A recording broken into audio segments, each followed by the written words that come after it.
Transformation of the equation by changing the independent variable.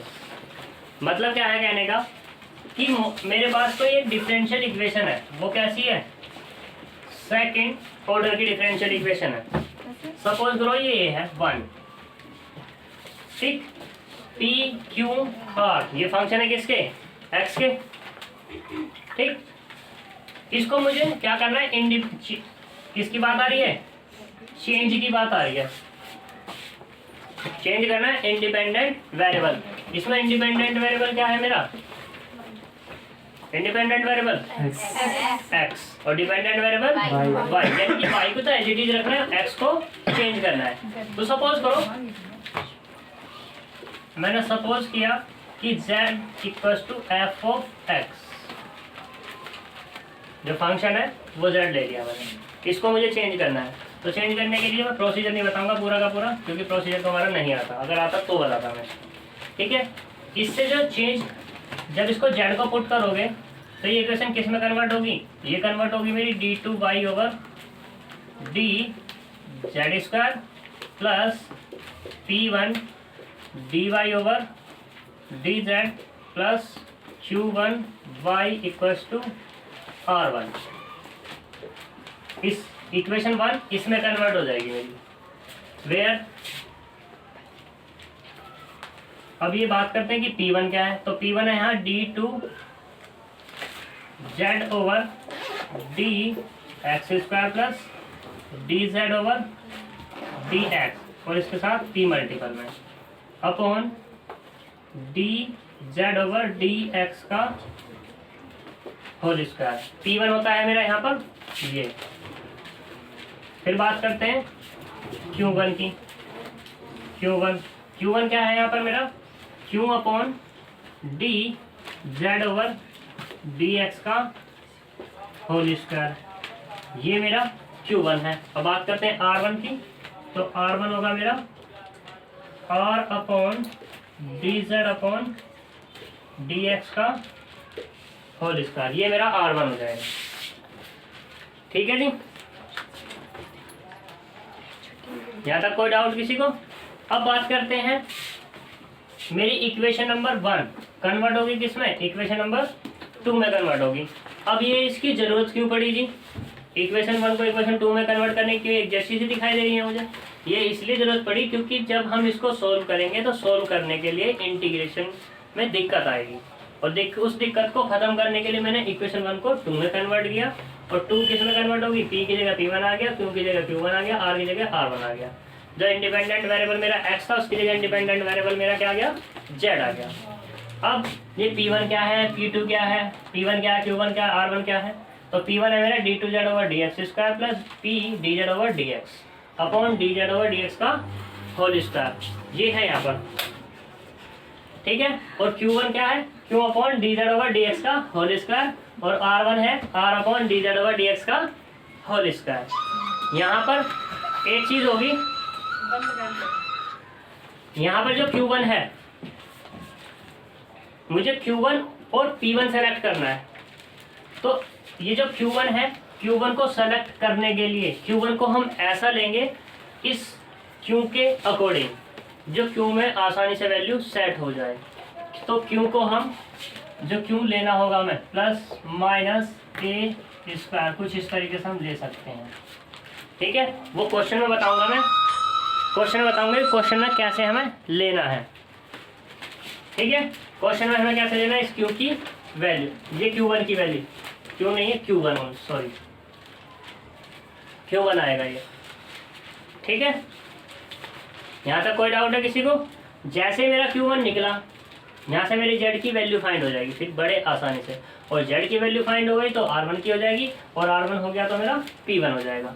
और एक चीज़ याद रखना, मैक्सिमम टाइम में जो p1 है मेरा 0 आएगा निकल के,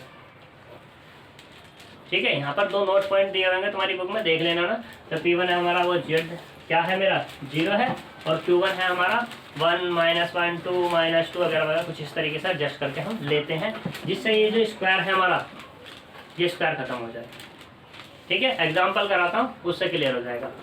देखो example number 15।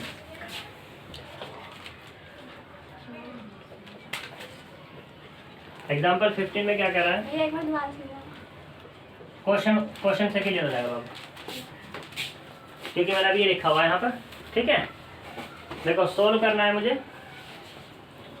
x d2y over D X square minus dy over D X minus 4x की power 3y equals to 8x की पावर 3 इंटू में साइन x स्क्वायर, इसे डाल। ठीक है, ये मेरे पास कोई क्या है? डिफरेंशियल इक्वेशन है। इस इक्वेशन को सबसे पहले तो इसमें कन्वर्ट करो, इक्वेशन नंबर 1 में। तो इक्वेशन नंबर 1 में जब कन्वर्ट करेंगे तो वो क्या हो जाएगी?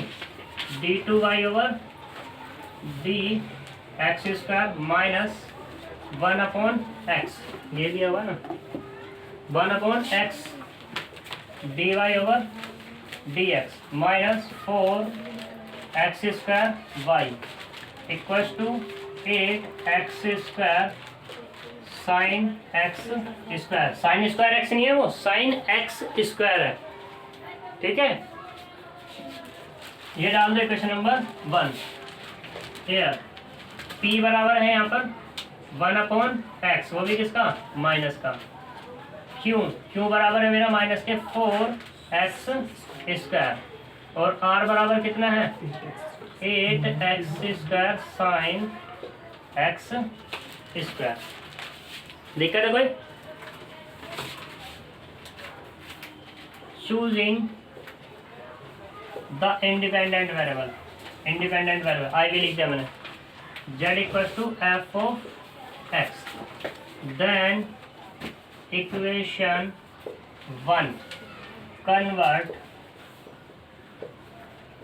टू, कौन किस में कन्वर्ट हो जाएगी? ये कन्वर्ट हो जाएगी मेरी, या ऐसा कह दो d2y over D Z square plus p1 dy over dz plus q1 y equals to r1, equation number 2।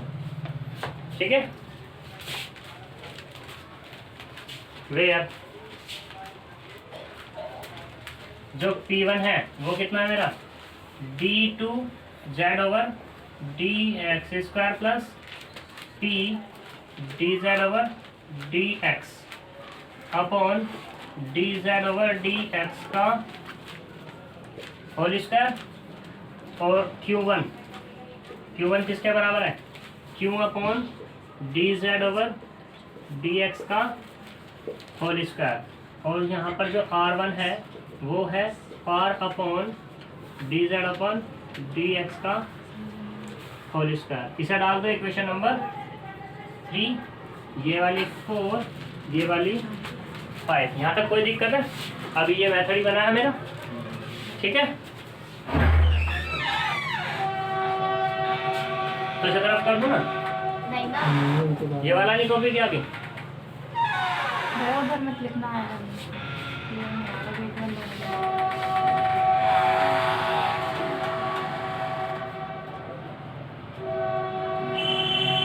क्या है? 2 upon D Z upon D X और उसका whole square equals to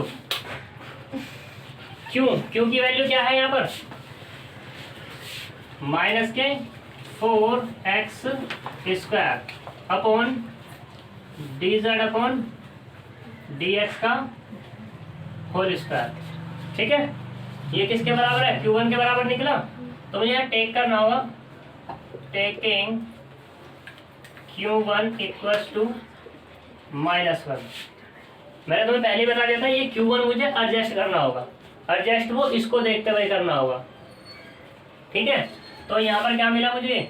-1 equals to minus के 4x square upon D Z upon D X का whole square. तो यहाँ से क्या मिलेगा? D Z upon D X का whole square equals to 4x square. यहाँ से D Z upon D X कितना मिला? Square root of 4x square, वो भी कैसा, प्लस माइनस का। यहाँ पर ऑलवेज लेना है टेकिंग पॉजिटिव साइन। जब पॉजिटिव साइन लेंगे तो dz अपॉन dx बराबर मिला 2x। ठीक है, इसे डाल दे क्वेश्चन नंबर 6। अब मुझे क्या फाइंड करना है, मुझे फाइंड करना है P1 में किस किस की रिक्वायरमेंट है, d2z over dx square plus p dz over dx। यहाँ से पहले तो इसका d2 ओवर dzx स्क्वायर निकालो, कितना मिला 2। दूसरा इसको सोल्व करो बाय 6 को सोल्व करके z की वैल्यू फाइंड करनी है, क्योंकि z मैंने यहाँ पे क्या माना था, fx कोई इंडिपेंडेंट वेरिएबल माना था, तो उसकी मुझे यहाँ पर वैल्यू फाइंड करनी होगी। जब वैल्यू फाइंड करेंगे किससे, dz over dx equals to 2x by variable separable. तो यहाँ से कितना मिला, dz equals to 2x dx। Integration कर देंगे दोनों तरफ, तो यहाँ से क्या मिलेगा मुझे, z की वैल्यू मिल जाएगी x स्क्वायर। यहाँ पर कांस्टेंट तुम्हें ऐड नहीं करना है, क्योंकि यहाँ पर हम z बराबर f ऑफ x ले, या ऐसे कह दो f ऑफ x बराबर z ले रहे हैं, यानी कि इंडिपेंडेंट वेरिएबल की जगह क्या ले रहे हैं, कोई इंडिपेंडेंट न्यू वेरिएबल ले रहे हैं, चेंज कर रहे हैं वेरिएबल को। इसलिए यहाँ पर कभी तुम कांस्टेंट ऐड करने लगो, कांस्टेंट ऐड नहीं होगा इसमें। ठीक है, वो इसका कारण यही है क्योंकि तुमने क्या किया है, वेरिएबल को चेंज किया है। ठीक है नी, इक्वेशन नंबर 8 देखो वहां से बाय 3 से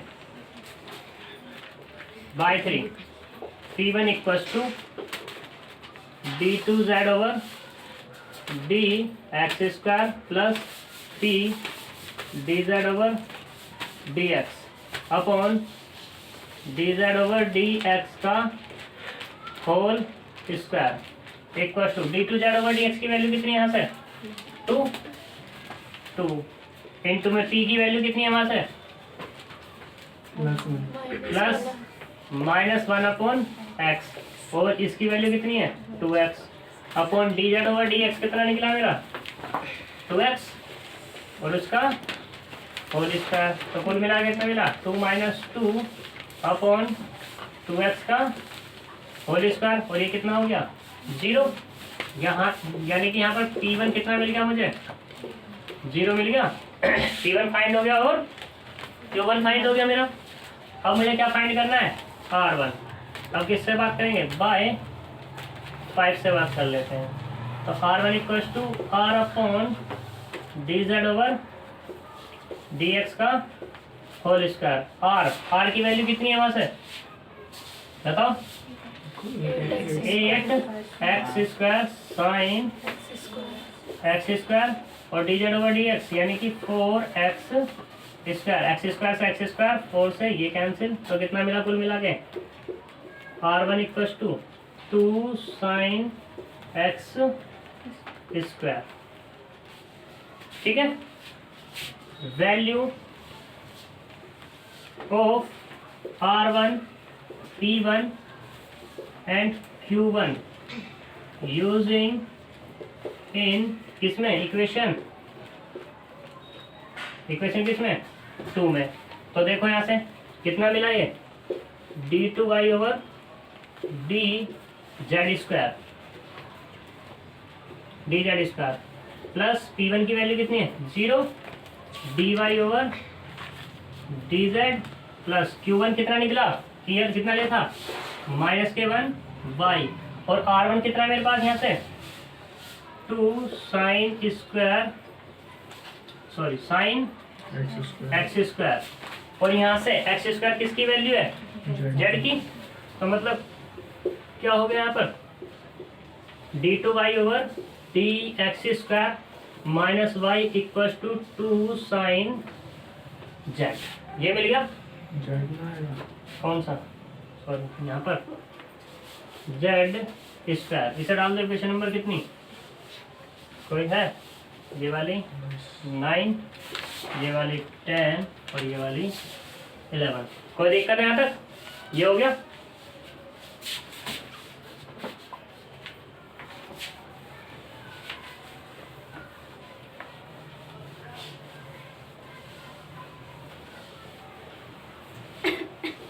अब ये कौन सी इक्वेशन बन गई 11? Linear differential equation with constant coefficients of order 2 degree की लीनियर डिफरेंशियल इक्वेशन बन रही है ये कांस्टेंट कोएफिशिएंट की। तो सब सोल्व करना है मुझे। सोल्व करने के लिए क्या तरीका होगा मेरे पास? ऑक्सिलरी इक्वेशन बनाते हैं।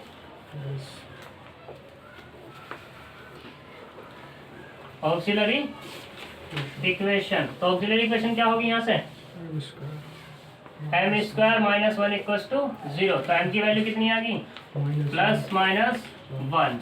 तो कॉम्प्लीमेंट्री फंक्शन कितना निकला? c1 e raise to the power z plus c2 e raise to the power minus के z।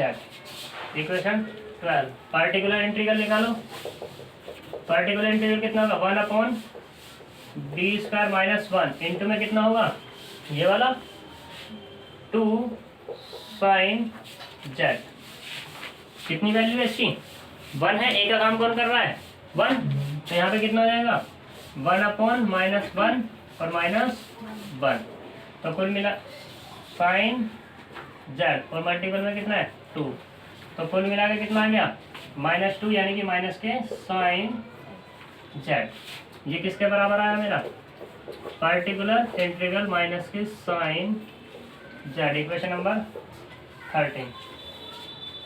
कंप्लीट सॉल्यूशन ऑफ किसका? किसी का तो होगा 11 का। ऑफ इक्वेशन 11, ये 11 है।